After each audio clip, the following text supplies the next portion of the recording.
வணக்கம். எழுத்தாளர் சுஜாதாவின் ரத்தம் ஒரே நிறம் நாவல் வாசிப்பது உங்கள் பிரமிளா. அத்தியாயம் 51. வேண்டாம் வேண்டாம் என்று மனதுக்குள் அலறினான் ஆஷ்லி. கொலைக்கு பதில் இன்னும் குரூரமான கொலை என்றால் இதற்கு முடிவே இல்லை. எத்தனையோ அறியாத ஜனங்கள் இறந்து போய்விட்டார்கள். இன்னும் அறியாதவர்களை மேலும் பலி வாங்குவதில் என்ன லாபம்? இந்த செயலை செய்தவர்கள் ஒருவரும் இப்போது கான்பூரில் இல்லை. எல்லோரும் ஓடிப்போய் விட்டார்கள். மிச்சம் இருப்பவர்களுக்கும் இந்த குற்றத்துக்கும் எந்தவித தொடர்பும் இல்லை. ஆஷ்லி தயக்கத்துடன் பீபிகருக்குள் நுழைந்தான். பரிதாபகரமான சிறிய இடம். எங்கும் பெண்களின் குழந்தைகளின் உடைகள் இறைந்திருந்தன. உள்ளுடைகள், பாவாடைகள், ஒற்றை செருப்புகள், சமாதான காலத்தில் சீமாட்டிகளுக்கு நிழல் தந்த குடைகள், எல்லாவற்றிலும் விதிவிலக்கில்லாமல் ரத்தம், உறைந்த ரத்தம். பிரார்த்தனை பைபிள்களின் பக்கங்கள் கிழிந்து காற்றில் விளையாடிக் கொண்டிருந்தன. சப்பாத்தி துண்டங்களும் பண்டங்களும் கிடந்தன. தரை முழுவதும் உறைந்த ரத்தம் தோல் நிறத்தில் பரவியிருந்தது.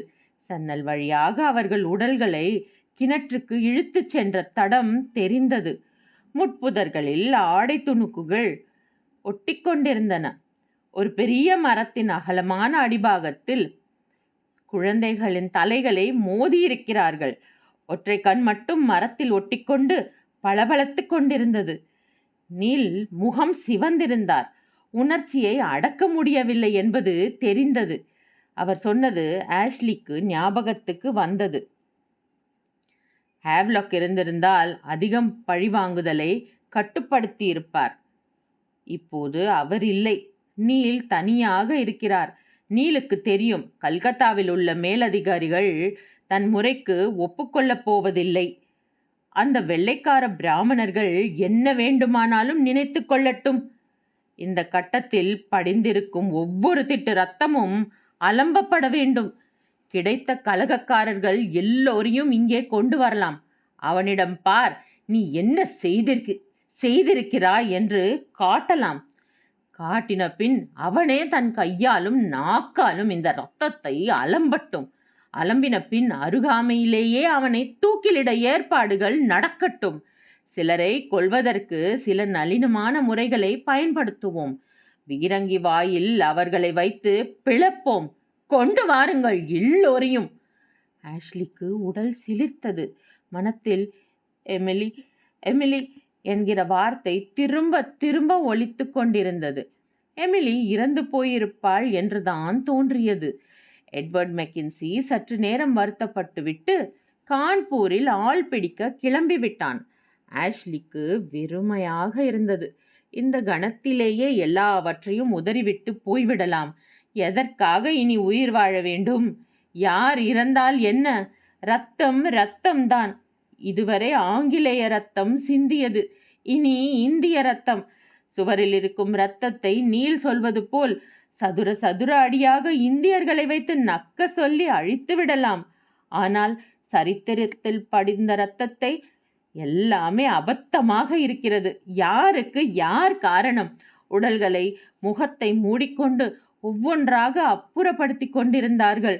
அந்த இடத்தை விட்டு விலகி மெல்ல கான்பூரை நோக்கி நடந்தான். வெள்ளையர்களின் ஆரவாரம் வீதிகளில் கேட்டது. வீடு வீடாக சென்று எலிகளை விரட்டுவது போல் இந்தியர்களை மந்தை மந்தையாக வெளியேற்றி அவசர கேள்விகளுக்கு உட்படுத்தி கொண்டிருந்தார்கள்.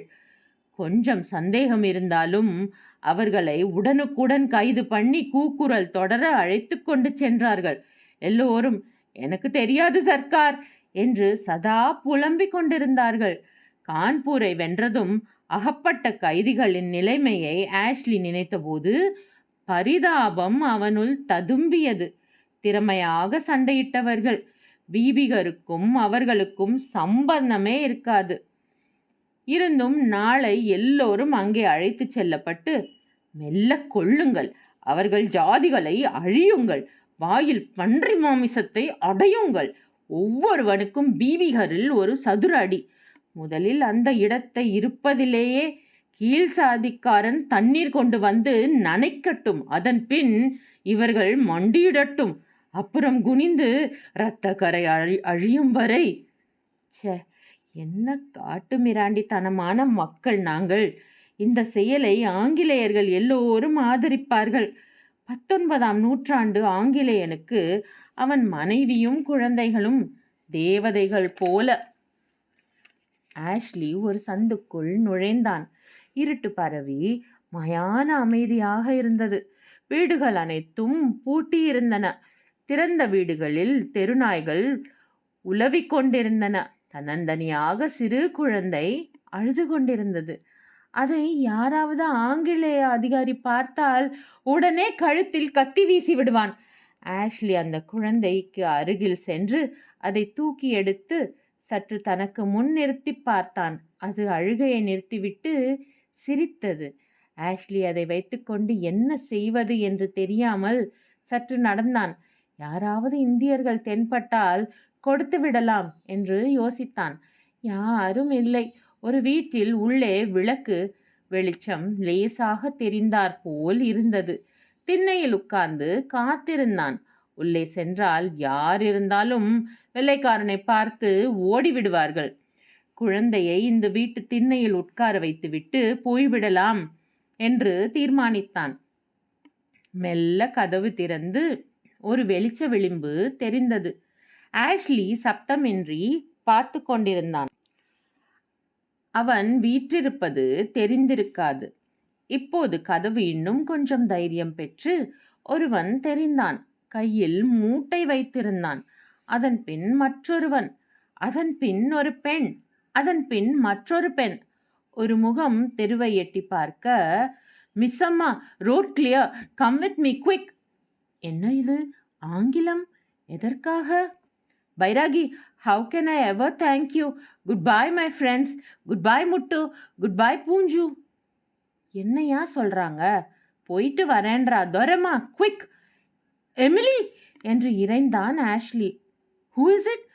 எமிலி, எமிலி, நான் தான் ஆஷ்லி மார்டின். ஆஷ்லி, நீயா? ஆம், என்னால் நம்ப முடியவே இல்லை. எமிலி, நீ இன்னும் உயிருடன் இருக்கிறாய். டேய், ஓடுறா, வெள்ளக்காரண்டா. ஆஷ்லி தன் துப்பாக்கியை எடுத்து அவர்களை நோக்கி குறிப்பார்த்து, அங்கேயே நில்லுங்கள் என்றான். சொல் எமிலி, இவர்கள் என்ன செய்தார்கள் உன்னை? ஆஷ்லி, வேண்டாம், சுடாதே. இவர்கள் நல்லவர்கள்.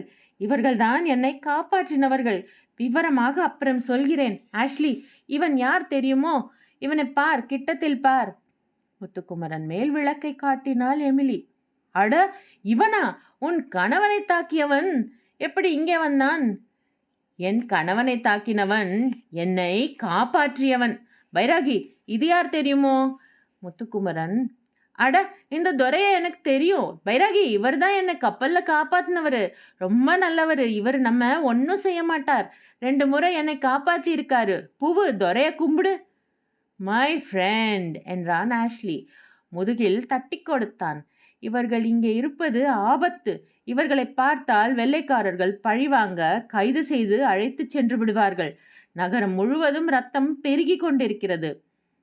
எமிலி, நீ இன்னும் உயிருடன் இருக்கிறாயா? நான் உன்னை தொட்டு பார்க்கலாமா? தொட்டு பார் ஆஷ்லி. உன் கைகளை முத்தமிடலாமா? எமிலி அவனிடம் தன் கைகளை தந்தாள். அவளுக்கு கிடைத்த ஆறுதலில், சந்தோஷத்தில், மனநிறைவில் அந்த கைகாரனை தன் பால் இழுத்து தன் உதடுகளையும் அவனுக்கு அளித்தாள். இதை எதிர்பாராத ஆஷ்லி சுதாரித்து கொண்டு அவள் உதடுகளை அழுத்தி, இன்னும் அழுத்தி, இருட்டில் அவள் இடுப்பை தேடி, அவள் நாக்கை தேடி, அவளை முழுசாக தன்னுடன் ஒட்ட வைத்து கொண்டு மூச்சு திணற முத்தமிட்டான். இந்தம்மா புருஷனாயாது? இல்லை. அட, இந்த மாதிரி நீ என்ன பேர்பாதியாவது செய்ய மாட்டியா? ஒத்தரை ஒத்தர் சாப்பிட்டுக்கிறாங்களே. அவங்க நடைமுறை வழக்கம் அப்படியா இருக்கும். எமிலி, நான் உன்னை காதலிக்கிறேன். உனக்காகத்தான் இந்த சண்டையிலேயே இருக்கிறேன். உனக்காகத்தான் இந்த ஊருக்கே வந்தேன். எனக்கு எதிலும் இஷ்டமில்லை. நினைவுதான் என்னை இதுவரை உயிர் வாழ செய்திருக்கிறது. எனக்கு சாமர்த்தியம், சாகசம் எதுவும் போதாது. இல்லையெனில் உன்னை சென்னையிலேயே கவர்ந்திருக்க வேண்டியவன். இதோ பார், உன் கைக்குட்டை இன்னும் என்னிடம் இருக்கிறது. உனக்காக, உனக்காக. ஆஷ்லி, என் கணவன் வந்திருக்கிறானா?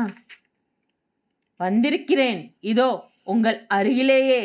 என்றான் எட்வர்ட் மெக்கின்சி. கண்கள் கலங்க சற்றே அவன் தடுமாறிக் கொண்டிருந்தான்.